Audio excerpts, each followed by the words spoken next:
think we're right. Now I think we're live. We're live now. Mason, I got to let you explain for the people that are going to tune into this, the Texans and the Bears background you're rocking back there, because that is that threw me for a loop when I saw it. But then you explain, I'm like, of course, that makes total sense now. Well, as everyone knows, right? I am a diehard Bears fan, but at the same time, there's a little wiggle room where you can maybe let a little other fandom in there. And the next 2 weeks, I'm going to be a pseudo Texans fan, because if the Texans can win at least one more game and the Bears lose out, which, never really rooting for losses, but if that so happens, the Bears would get the first overall pick in the draft. And that's a lot of equity to be playing with. Let's talk about that real quick before you get into the things. I'm like you. I'm not rooting for losses. I want my team to win, but I understand the big picture. If a loss happens, I'm not going to complain. It's unless there's an injury, of course, but it's all good. But I've had people on social media, on our Facebook page, on our Twitter page, they do not understand the difference in 2, 3, or 1. Since the Bears aren't taking a quarterback anyway, it's like, what are these people thinking? Clearly, number 1 is where you want to be. Because if you're number 1, you control the board, right? Now you hold all the cards. Now you make the trade. People got to trade up with you to get the quarterback they want. There's a real shot here. The Texans, the Colts stink. They're awful. The Colts are really, really rough. Whatever magic Jeff Saturday had for a little bit is long gone by this point. And you're absolutely right. No, the Bears are not taking a quarterback at number 1. But imagine, let's say you're the Colts. And you say, hey, there's this one quarterback that I want. Before, they really had potentially no shot at that, because the Texans, if they hold the number 1 pick, it's likely that they'll take that person that you really want. But now, if a team like the Bears moves into that number 1 spot, and you're, again, a team like the Colts, maybe the Lions, for the sake of argument, Raiders are another one now. Now you can say, like, oh, I can get the player that I want, the quarterback that I want, by trading up to number 1. That's what makes this thing so intriguing, because there's presumably going to be a lot of quarterback needy teams. We could also see a lot of veteran movement. Tom Brady, Aaron Rodgers, Russell Wilson could be on the move again. So I mean, there's David Carr. So there's some stuff that could happen here. But still, teams want that rookie quarterback. So if the Bears are in a spot wherever they end up, 1, 2, even 3, where teams want to move up to them, they clearly do not want a quarterback. They're clearly all in on Justin Fields. So it's a good spot. It's fun, man. I want to sim this. I want to see what happens. I love the offseason stuff. I always have my whole life. Even before the Madden stuff happened, I always was intrigued by the draft and free agency. I always liked that part of the team building stuff. So I'm excited, man. I want to get this thing going to see what happens here in the offseason. Well, and I was talking to someone earlier. Honestly, like, I wouldn't be surprised if throughout this entire offseason, if the Bears end up being a team that's in consideration for doing a Hard Knocks, just because of all the intrigue that's going along. Because if you are a team with a young, exciting quarterback, you are a team that has, the number 1, number 2, et cetera, pick, whoever that might be, or if you're doing a lot of movement, things like that. There's just a lot in free agency. They're going to be very active in free agency. This is going to be a very exciting offseason and an exciting offseason program. And while, yes, there's kind of this whole Hard Knocks curse where a lot of teams don't do well when they end up on it, as a fan of a team that really has a tight media, they don't really let a lot out. And when they do, it's 10 minutes and you always leave you wanting more. I would be excited to see that. For years, you would hear people say, oh, the Bears will never allow it. It's not the Bears' decision anymore. If you meet the criteria, no new head coach, a new head coach can't be on it, and a non-playoff team, the league picks you. Now, someone can volunteer for it, which I don't think has ever happened, but the league may say, hey, we want Chicago. I mean, there's a reason why Chicago, when they suck it in years, they still get 4 primetime games, because they know that Chicago is a huge market. They'll move the needle, and a lot of fans don't want to see it, but I know a lot more want to see it. I want to see it. I want to see my favorite team front and center on HBO. I want to see, which rookies stand out. I want to see all those roster cuts. I want to see Ryan Poles, Matt Eberflus do their thing. That would be outstanding. So, you ready to get going here? You ready to start this podcast? Let's do it. I have to remember to do a commercial break because we usually go a little long because we like to talk a little bit, and I always forget. So I have to try and remember that. So if I forget, kick me or something. So all right, here we go.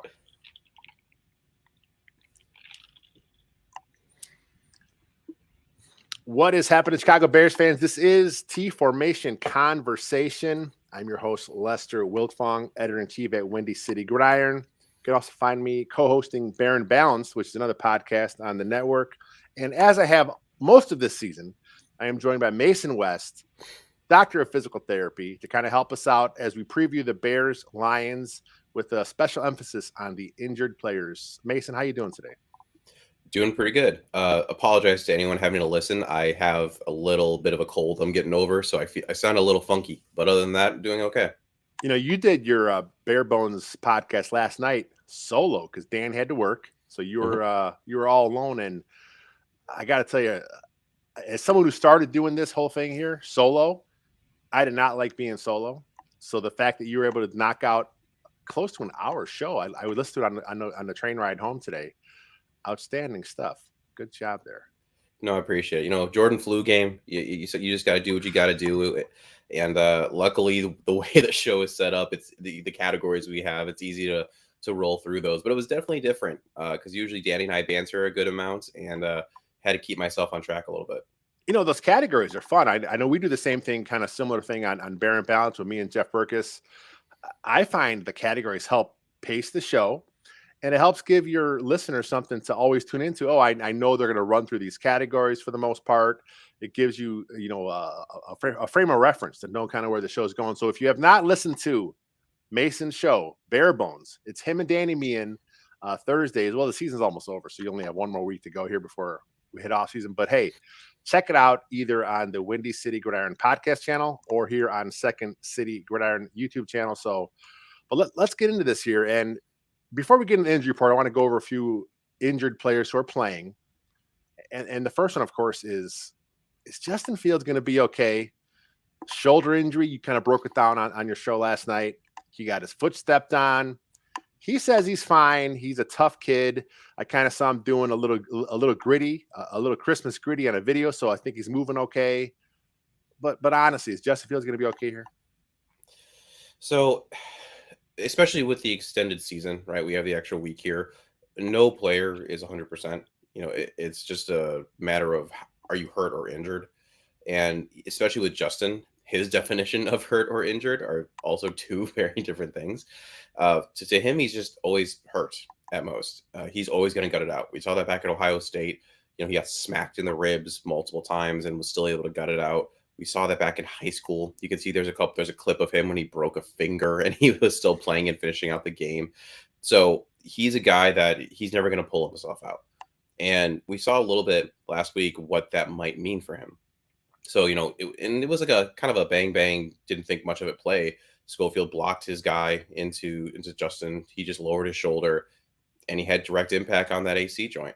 And he came up a little funky after it. And that's the thing. It's just going to be like that the rest of the season. I mean, again, there's only 2 weeks left, so it's not like we're super worried about it. But that is something that you have to keep in mind. And the Bears changed, at least I thought, their game plan after that happened. It seemed like he was running a little less. He seemed to pull the ball a little bit less. So that is something that you have to factor in for the next couple of weeks. Now, once you hit the offseason, there's really nothing that you'd be too concerned about. When you have a shoulder separation like he does, that'll heal up totally fine. You know, it's not like a shoulder dislocation. That is something that you're more worried long-term about. That's like what Mitch Trubisky had. That's what Jalen Johnson had. That's something that you either usually need surgery for. And oftentimes, as we saw, Anthony Miller, another great example, and it is recurrent. This should not be a recurrent issue going into next year. Yeah, he even talked about after the game that he was told when he hurt himself that it's going to just nag him the whole season long. So that's just one of those things where, like you said, once season ends, he can get full rest. Now, is this going to affect his offseason training? I mean, it's his non-throwing shoulder, so I mean, I'm sure he'll be fine with as far as the throwing aspect. But working out, lifting weights, want to be symmetrical. Is he going to have to let that heal before he does his full normal workout? No, he's going to pretty much be able to go into it all out. Okay. Your only concern is what he's doing right now, playing football and the contact. Once that ends and he's just doing probably a mini rehab stint, just trying to make sure that left shoulder catches up to the right, and then it's full speed ahead. So I don't know, like a couple week delay, but nothing that would really set him back. He'll go to Cabo for a couple weeks, come back refreshed, ready to go. So we said no surgery after for Fields. Also, no surgery for Eddie Jackson. We didn't have a chance to talk last week because of the holidays. So I wanted to get your take on this. He tweeted out no surgery. It's that how you say it? Liz Frank. Liz Frank. Oh, it's a lot easier than I thought. Liz Frank injury, no surgery. So it's not going to affect his rehab time, but is he going to come back healthy 100%? Because this secondary is shaping up to be pretty good. He comes back healthy. Kyler Gordon, Jaquan Brisker, rookies are really kind of starting to flash more often. Jalen Johnson, if he comes back, I know he's on IR, but it was one of those things where it was just more cautious for him. So Eddie Jackson, is he going to be okay with his rehab? So the good news is, like you just said, it wasn't surgery that was required. If you needed surgery, you go and you stabilize. So there's rods involved and all those shenanigans, and that really affects the overall biomechanics of the foot. And usually you end up having to go back in again for a second surgery to remove a lot of that hardware just because it bothers you. It's just hard to act normally as a foot when you have all that going on. So the fact that that didn't happen and the fact that he was able to start his rehab sooner is fantastic. You're more concerned with a Liz Frank with someone like, a big offensive defensive lineman. Larry Ogunjobi is a perfect example of that, why he ultimately did not get signed by the Bears, because that foot injury just nagged with that much force and mass going down into it. Also a position like a wide receiver corner. So if you have like a Michael Thomas, who really needs to be able to have those pinpoint cuts, slant God, as he's well known, that's going to be more concerning. So for like an Eddie Jackson, where so much of his is based on instincts and so much of where he moves to, yes, he still needs to make those cuts, but it's a different kind of cut. It's a more wide range. It doesn't have to be quite so pinpoint. And then he can just also attack downfield. So for him, it should not be a big deal. Is it going to rob him of half a step or so? Potentially. It really depends on his rehab, who he lines himself with. I know one of the guys that he does a lot of rehab and performance work with is one of the best in the business. So that I wouldn't be super concerned about that point. So he should come back and really help this Bears young secondary keep moving forward. Another good thing about Eddie Jackson, I mean, he's a good athlete, but he's not a 4.3 speed guy. He's more instinctual guy. Kind of plays the game with this, above the shoulders. He understands what's going on, which kind of leads us to Jack Sanborn, another guy who kind of gets by because of his football IQ. Again, we didn't talk last week. I wanted to get your take on. He went to IR with an ankle injury. Coach Flew said it was nothing serious, but it would prevent him from playing in these last few games. So that's why they just went ahead and put him on IR. Are you thinking high ankle sprain, something like that? Yeah, based on that timeline, I would think high ankle. If it was a traditional lateral ankle sprain, that'd be like a 1-2 week thing, and he might be able to pop back in theory for this game or even the final one. But in essentially what is a lost season, and I think they even said this, if this injury had happened a little earlier in the season, he would have been back. Yeah. So it was just one of those things. Cut your losses, no reason to rush it, fully rehab. Wasn't clearly a bad enough ankle sprain where he needed a surgery. So let's say it was high ankle. He didn't need the N'Keal Harry type of like tightrope surgery. And for a linebacker of who he is, like you said, he's not exactly beating you out of the gym or jumping out of the gym, you could say, in terms of his speed and quickness. He's more of a shoulder up kind of guy. This really won't affect him very much. He's still going to be able to do what he does, but I would expect his offseason to do a lot of speed work. You do find a lot of these guys after their rookie year, they see where some of the holes in their game are. And so he's probably going to align himself with someone who's more of a quickness, speed guy, footwork individual. Like if it were me and I was hooking him up with someone, I'd find a wide receiver coach, like straight up who can work on that quick feet. But yeah, he should come back 100%, no issues. Yeah, I'm glad you touched on that. I was going to ask you about that. You hear a lot of times, the current group of fans are like, oh, Sanborn, the reason why he's undrafted because he's not a great athlete. But once these guys are professional football players and they don't have to go to school, they have pretty much their full-time job is preparing to be a professional athlete. These guys can get quicker, they can get stronger, they can get faster. I mean, this is something that happens. We saw with David Montgomery. He came into the league. I think he was a 4.6 guy. He worked with the footwork king for a while. He got a little quicker, a little faster. His miles per hour that was all over Twitter, I think a couple seasons ago. So Jack Sanborn can definitely come back with his football IQ intact, smarter about the game, but now also maybe he picks up a half step. fans need to remember what the preseason offseason looks like for these rookies. They are preparing for the combine, the underwear Olympics. Yeah. You are not preparing to play football. That is an entirely different thing. If you have an opportunity, there's a couple of really good ones, shows and stuff that dive into that. I know one that Justin was in with him and Micah Parsons, where they looked at what they did on a daily basis. You're just trying to run a 40 as fast as you can. You were trying to do the T drill as fast as you can. That isn't football. It just straight up isn't. So then once they finish that, now all of a sudden you get, you do your pro day, which is a same version. Then you get drafted, and then you go through these really, really fast, rookie mini camp and all these other things. It's like you're just trying to not drown as a rookie. You're trying to learn your playbook. You're not spending time figuring out, well, how can I get my feet faster? That's what this next year is going to be. And that's why you hopefully see a lot of these rookies take that second year jump. This is why a lot of times you hear about that. You said the second year jump. It's because now they get through the rookie, they get through all the stuff that they're not used to. Now they're comfortable. They understand the playbook better. They understand how to take care of their body better. They probably have a veteran kind of mentoring them a little bit. They get the NFL game. So you see so many rookies take a big jump in that second year. So again, we talk about simming the season. Jack Sanborn going to come back, and he's going to lock down that Mike position and, be the next Brian Urlacher. Okay, maybe not. But before we get to the actual injury reports, a couple of guys were off of the report today, and that is both starting guards, Cody Whitehair and Tevin Jenkins, both come back. Now Whitehair looked pretty rough before he got hurt. So I don't know if he got hurt during the game with the Eagles, or was it the Packers so long ago? But he was really, it was the Eagles. He looked rough in that game. So my thought at the time was he got hurt early because he looked slow. He had a knee injury earlier in the season. Is this just going to be nagging him now as the last couple of games here? Yes.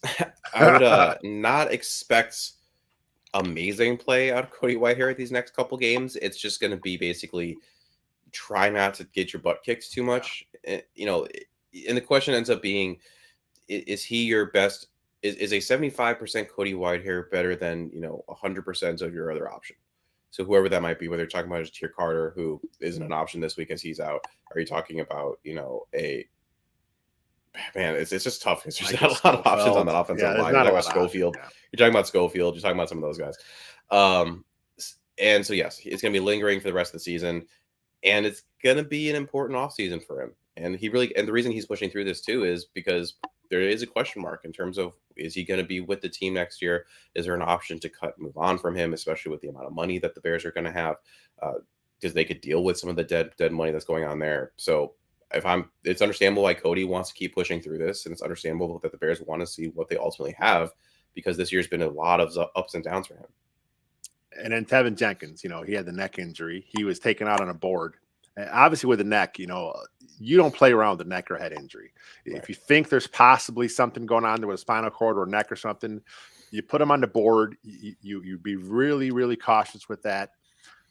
But that was a scary situation. He kind of went off. He saw a couple specialists, and he wanted to play last week. Exactly. And of course, the Bears were like, "Take it easy. Let's give it a week here." But practice in full. He's back. So what probably happened then with the neck injury? I mean, obviously it was nothing serious. You hear a lot of fans throw on the word stinger. Is that still a thing? That's not the technical term, is it? So it's not the technical term. And one of my soapboxes in football medicalness is I hate when people say, "Oh, it's just a stinger," throwing it around like it's not a big deal. And there's a spectrum of what that means, but ultimately it means that you are putting tension on the nerve. So usually what you'll see is, that if this was your nerve, then all of a sudden it gets overly elongated and you get symptoms down whatever that appendage is. Usually you see it mostly in the arms just because of how that works. Now, when you have that, you get burning, you get numbness, you get tingling, you get weakness, all of those kinds of things. Now, the higher end of the spectrum, you might get that stinger, but also with compression of, let's say, maybe some of the facets in the neck, pushing on that nerve. And once that happens, that facet's going to stay relatively closed. And then you're not going to get the strength back. You're not going to get the feeling back in your arm as quickly. And that's where all of a sudden you might be concerned with, well, what actually happened there, right? Was there a fractured vertebrae? Was there something more large going on there that is causing these symptoms downriver? That's why he ended up getting put on the board and carted out of there. So it was probably essentially prolonged nerve compression essentially that happened once things got down, once inflammation reduced. I'm assuming what happened was that a lot of that feeling and that strength was able to come back in his appendages. Makes sense. Yeah. For me, when I coach, my pet peeve was when the parents say, "Oh, he got his bell rung." You know, Yep. like I was coaching right when like this concussion thing started. Started. They were more aware of it. They're starting to teach it like the USA football and stuff. And but you still have some old school guys, and oh, he got his bell rung, and that would like trigger me. I'm like, this is your kid you're talking about here. It's a head injury. Let's step back a little bit and make sure we're safe here. But that's good. But let me take a really quick break, and then we'll There you go. dive into the actual Bears Lions injury report. All right, Mason, we are back. Good stuff so far. Talk about a lot of the players that are going to be able to play. A few of them that are going to rehab this offseason. But as far as this game, Bears Lions. Bears are a 6-point dog, over under 51. So Vegas thinks a lot of scores be scored a lot of points scored in the dome there, and I'm expecting a lot of points. This isn't the same offense Justin Fields had when they had the 5-game stretch of 30 points. But Justin Fields is still there. He can still put up some points with his feet. He can kind of move the ball. He's getting some players back. Hopefully this week. We talked about the lineman coming back. I heard you on Bare Bones. You're picking the Lions, but you're picking the Bears to cover, correct? Yeah, that's just what the Bears have done all year. After the first couple weeks, they've been the team that they were surprisingly able to score a lot of points. Defense was not able to stop almost anybody, and they've consistently kept games close. So even without some of like you're saying, you're missing Darnell Mooney, which is going to be big. But hopefully with Tevin Jenkins back, hopefully with Cody Whitehair, the protection's a little better, and hopefully maybe you can get Cole Kmet to wake up again because he's been a little quiet the last couple of weeks, and hopefully you get Chase Claypool back this week as well. Yeah, we had a question in the comment here on YouTube. How do you feel about Justin Fields? You talked about some linemen coming back. Do you think it's more of a risk, the fact that the line has been shaky, or he's been pretty smart with how he's able to get down, avoid the big hits this year?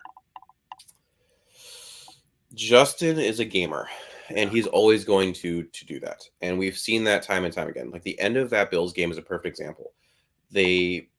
Luke Getsy called a game that was very heavy run, pass. Oh, look, a super beautiful pass deep to Velus Jones, and then we run 3 plays in a row. It makes no sense.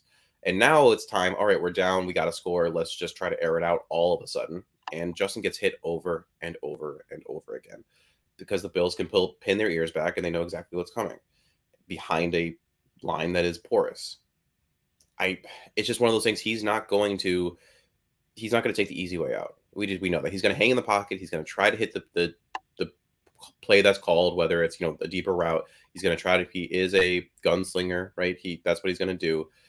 So, I mean, if it were me, if I put my coach's hat on, I've personally seen enough out of Justin. If we're going to keep calling conservative plays all game long and then ultimately try to air it out in the last drive, I don't see the point.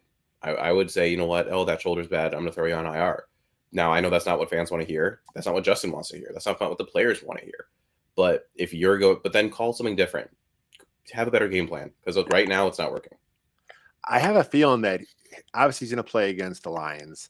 I have a feeling that depending on what's going on with the Vikings and their situation, I have a feeling the Bears may decide to kind of be smart that last game.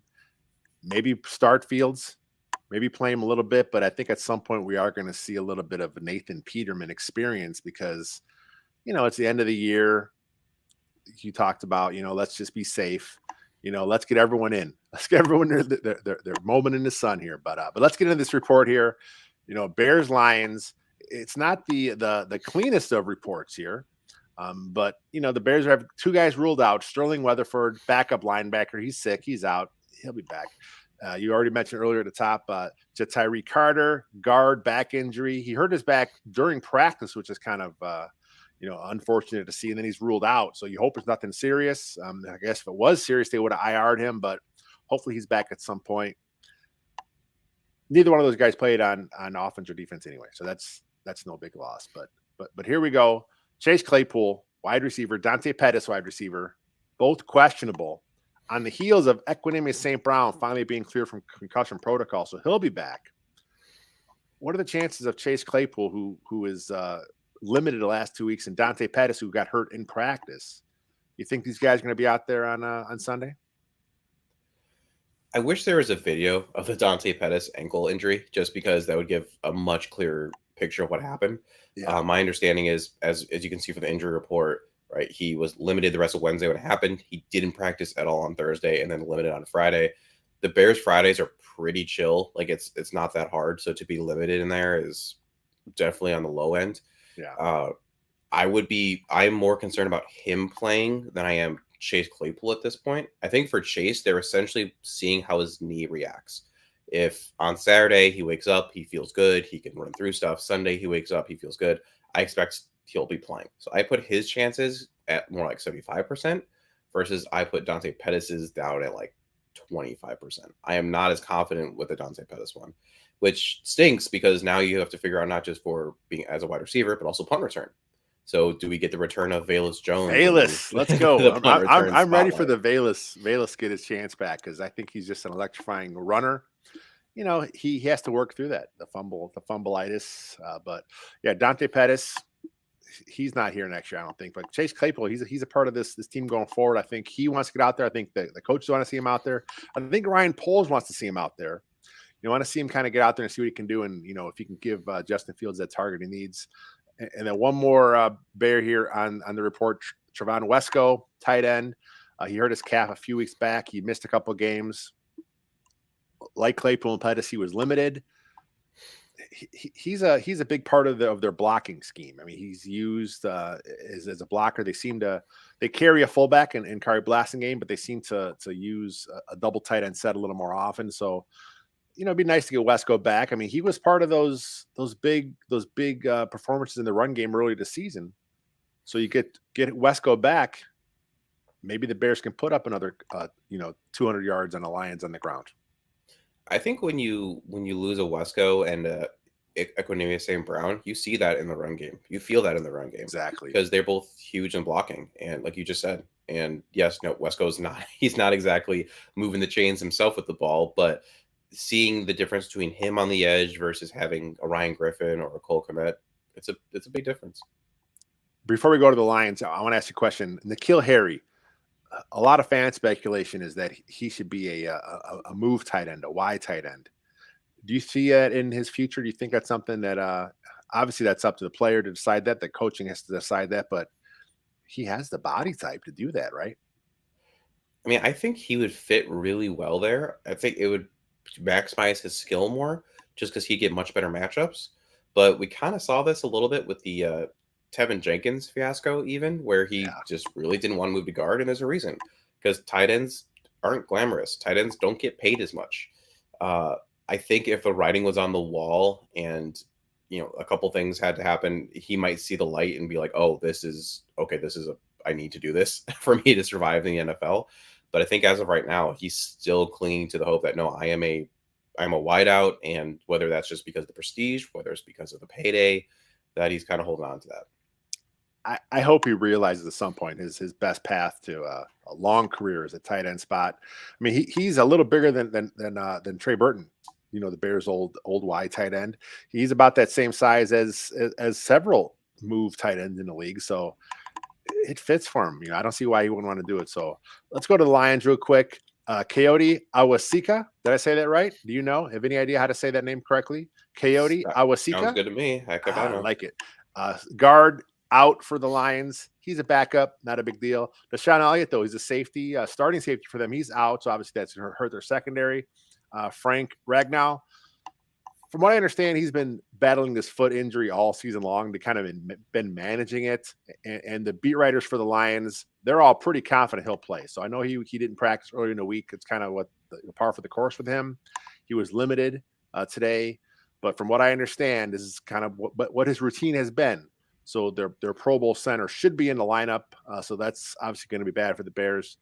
Justin Jackson, running back, hip questionable. Josh Woods, former Chicago Bear, linebacker, biceps also questionable.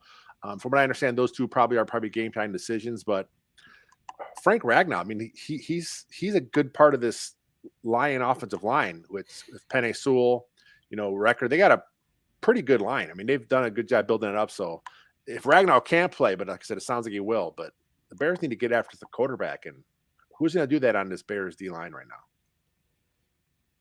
Can I Crickets say chirping. nobody? Like Nobody, yeah, no one. I'm just pretty confident that. I mean, Justin Jones is a solid dude, but he should be your number 2, right? I mean, he's your second interior guy behind insert name here, whoever that might be, whether it's in free agency or in the draft next year. I like him, but he can't be your main dude.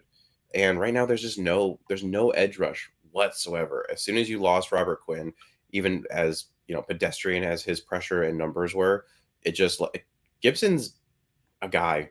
And it sucks. I want him to be more, but at this point in time, all I see him is just a guy. Muhammad's another one where he's actually really solid against the run, but he can't get after the quarterback though, and that's frustrating. So, and the Lions had a bit of a rough week last week. I mean, to be fair, they were going against a very good Panthers, defensive front. So, you're allowed to have a rough game against a Brian Burns, for example. So I don't. Maybe if Frank Ragnow's a little hobbled, maybe you can get some pressure up the middle, but I'm not holding my breath. Yeah, I'm a little concerned with some of the young. I thought we'd see more from Dominic Robinson. He flashed early. I haven't went back and checked the numbers, but it seems like all his hits, quarterback hits, and all his pressures came early. I can't remember the last time he made a splash play. I don't remember the last time he did something really positive. You mentioned Gibson, and I thought he'd be a little more at this point in his career. He's still young, so I mean, there's still some hope there. And plus, maybe once you get that dude in the middle at the 3-tech, everything else kind of falls into place. Because right now, because if you get that guy at the 3-tech, let's say it's Jalen Carter from Georgia, if he's your draft pick, he's in that middle. He's commanding attention. Now maybe the rest of those guys can do something, but regardless, this whole front four here going to look really different in the offseason. I can't see anyone coming back as far as a starter. Like you said, I think Jones is going to be best off the bench, but no one else I think will be starting. It's going to be a whole new front. I think this defense as a whole is going to look very different. Whether you're talking about the front's obviously there, your linebacker core is going to be different. You're probably going to have at least one new corner. I don't know how confident you are in your slot corner right now, but you can never have enough corners. So it's going to be a really interesting offseason, and it has to start up front because the Bears had 18 sacks, which is the lowest that they've had ever since 2003, which they also had 18. I mean, they're tied with the franchise low. That's bad when your team is usually defined by defense. And Alan Williams, as a defensive play caller, he the last month or so has been trying. He has been dialing up some blitzes. He's been trying to do some things. There's just nobody on this front. I mean, they're not getting home. It's one thing to blitz and trying to scheme up a guy to be open, but if your front can't create any movement at all, where these holes are supposed to blitz through. And then, of course, if they're blitzing the wrong hole, which we saw happen a couple times, now you're open to a big play. So, yeah, I'm like you. It's a rough front. Jared Goff, man, he's gonna torch these Bears. Hopefully the guys in the secondary can make a play or two, but I'm like you. I see the Lions winning. I'm not sure if they're going to cover. I'm not sure what I bet on that. I know we do a weekly pick'em section with WCG. I think I may have just kind of been a homer and went ahead and picked them to cover. But I do like the over. I think there's going to be a lot of points. The controlled environment, the dome. That's what I want to see. I want to see high scoring contest. Both these defenses are bad. Bears, of course, are much worse. But I want to see Justin Fields doing some Justin Fields things. I want to see some passing more. You talked about on your show last night. Let's have him make some plays. Let's see what he can do out there with Chase Claypool, and Equanimeous St. Brown is back, and scheme some looks up, and can we get a slant once in a while? It's just funny because going back to the Nagy era, the slants and the hitches, I feel like were pretty constant, and now you still get the hitches, which is weird. I never understand why you run 4 hitches across the board. It makes no sense to me. But yeah, can we get a single slant? Like, are you telling me that you can't teach Bayless to put one foot in the dirt and cut after 2 steps? It makes no sense to me. It's depending on the defense. It's like stealing sometimes. It's like right there. I mean, talking about slant, Devontae Adams, we saw him make a career out of it with Aaron Rodgers and the Packers. These things kind of come in time with the more you get comfortable with your guys around you. But real quick about Adams, he's obviously having a problem with the Raiders. When the first kind of thing happened, the first thing with Carr was getting, being benched, told to stay home. Adams obviously not happy. He went there for Carr. I can't see them being a package deal going anywhere. I think they're going to be, that marriage is ending. Do you see the Bears making a play for Adams? I think it would make a lot of sense. People talk Do you about think the he money. wants to come to Chicago, kind of give it to Green Bay a couple times a year? I think he didn't love how it ended as far as some of the comments he had when he left Green Bay. He loves Getsy. He talked about it all the time. He said Getsy's like the reason why he was able to make the jump he did, because the beginning of his career was rough, and Getsy stuck with him because as a wide receiver coach and then moving up, and the money I don't think is an issue. The Bears have a ton of money. I mean, who cares about that part? Does he fit the timeline? Not necessarily, but wouldn't it be nice to have a safety blanket as Justin moves forward in his career, and you can eventually get other wide receivers in there? Like, yeah, absolutely, I would do it. I mean, I'm not going to just straight up trade him in the second round pick for their 9. I need a little something extra, but I mean, I would do it. I think it makes the most sense. I think he would want to do it. There's a couple other teams that make sense for him too, but why would you not want to stick it to the Packers after how things ended? It's fun. It's going to be a really fun offseason. Obviously Bears, as Bears fans, we're more interested in that, but it's going to be a lot of weird stuff going to happen this offseason with the league. So, but that's it. We're going to wrap this up here. Thanks for tuning in. Of course, if you're on the podcast channel, if you also do this stuff on video where we do a little pre-show stuff. So if you guys are listening on the podcast, check out the video, kind of hear what we kind of talked about early. And until next time, bear down, my friends.